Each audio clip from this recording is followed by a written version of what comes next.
our mothers are treated after the death of our fathers.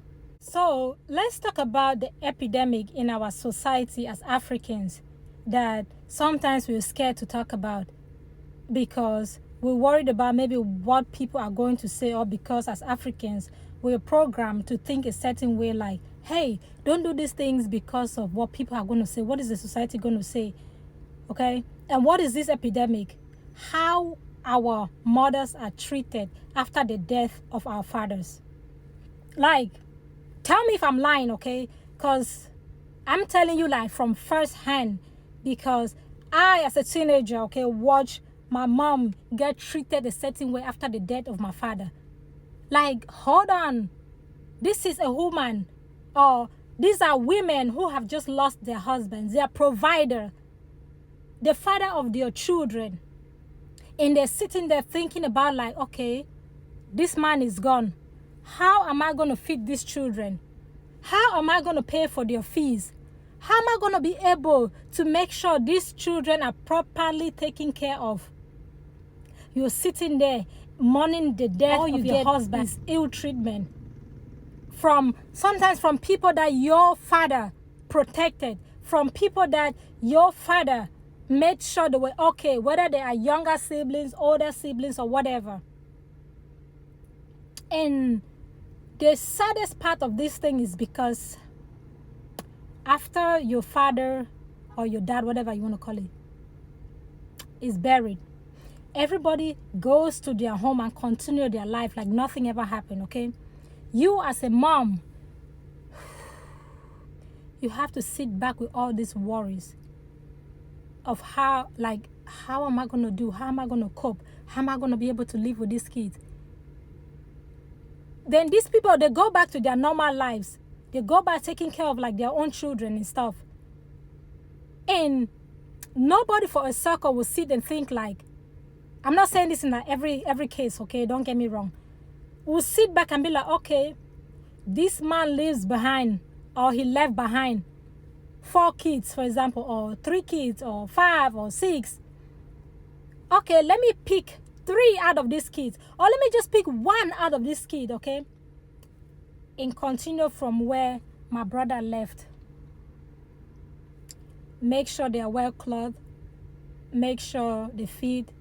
Make sure their school fees are paid. Let me take that back. Like I said, just 1, okay? I'm not even saying 3 or all of them, but just select 1. Kind of sound unfair at the same time, you know what I mean? But just so you're doing something like, okay, my brother is gone.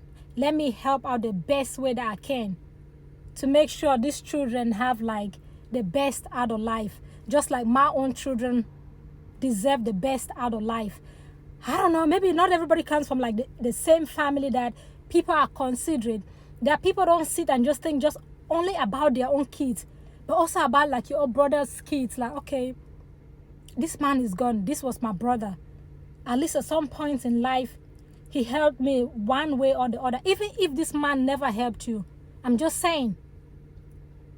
But in a case where this man, like when this man comes back from like a journey, he made sure like, okay, your children get this stuff, that stuff, and he takes care of you in one way or the other.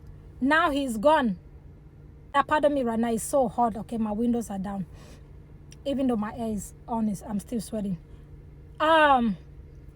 Just think about for a second, like, okay, what if I were to, you as a man, like, what if something were to happen to me? Would I wish for someone to take over from where I left, like to just make sure my kids eat, to make sure they wear clothes, to make sure like people don't laugh at them, like, but in the deeper sense, people are laughing at you, okay? Because they'll be like, hey, look at this man right here. Your brother is gone, and you can't even take care of your brother's kids. You can't even help them. Your brother's kids get sent home from school because they haven't paid their school fees. You sit there. That's your brother's child. You've paid the school fees of all your children. During Christmas, all your children have toys. They have clothes. They have extra stuff. And your brother's kids are there. They don't have nothing for Christmas. Maybe the mother don't even know what she's going to cook for that Christmas. But you're there, slicing meat, cutting chicken, cow beef, leg food, all this in front of them. Like, oh man, these children, they really need help. You sit and you just live life like that's just all what life is all about. That's not like, nobody knows tomorrow. You don't know where these children are going to be tomorrow. And be like this Savior tomorrow. I'm not saying that they are God. They're not God. But God is a marvelous God. You see this God? God is a merciful God, okay? I'm sorry if this video come out and it touched you like in a wrong way. But I'm just speaking out of experience. Like, allow our mothers to mourn the death of their husbands. Like, where did they go wrong? I'm not saying like, okay, people be in their marriages, couples query, they fight, they settle their differences. And for anything bad, but I just pray. I pray that as an African, okay, if you end up losing your father at a very young age, I pray to God that let the aunties, uncles, or whoever in your life, I pray to God that they be there for you. I pray to God that they be able to see you through so you don't fall through temptation, okay? You wonder how in life some kids get to like fall in the wrong hands after the death of like your fathers, okay? Because I'm mostly focused on like the death of your father. And the kids end up falling like in the wrong hands. Yeah, this is because sometimes these kids don't have support, or their mothers don't have like what it takes to take care of these children. And they end up like in the wrong hands. Something bad end up happening to them. Some dive into like prostitution. And people sit and want to be like, oh, you could have chosen anything else instead of prostitution. Or you could have did. But you have no idea. They don't have any guidance at that point. Yes, their mom is there. She can only do the best that she can to protect this kid. You don't understand what it feels until you get to like lose a parent at the very like tender age of your life, where you're trying to like understand what life really is, or what a male figure really is in your life. Then you understand how difficult it is. Then you understand that, oh, you got uncles in the family that can stand as a father figure. That is what God will want, for these people to stand as father figure.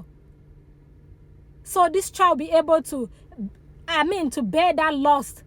Like looking at these uncles like, hey, I know my father is gone, but the fact that these uncles are putting their head together, they're standing there to close that gap, means a lot. Stop abandoning as uncles and aunties. Okay, I'm really focused on like uncles right now. Stop abandoning these young teenagers, especially the girls, after the death of their parents. Sometimes they see the unfairness amongst like family members, amongst like children. They see unfairness, they see how they're being treated. And you have no idea how much weight they carry on them, how much pain they carry on them, to the point where they get to a certain age that pain is still there. It makes them to feel a certain way about you. Then you're expecting these children to come there and be there for you in your old age. Meanwhile, you never cared about the pain that they're carrying after the loss of their father. Be fair.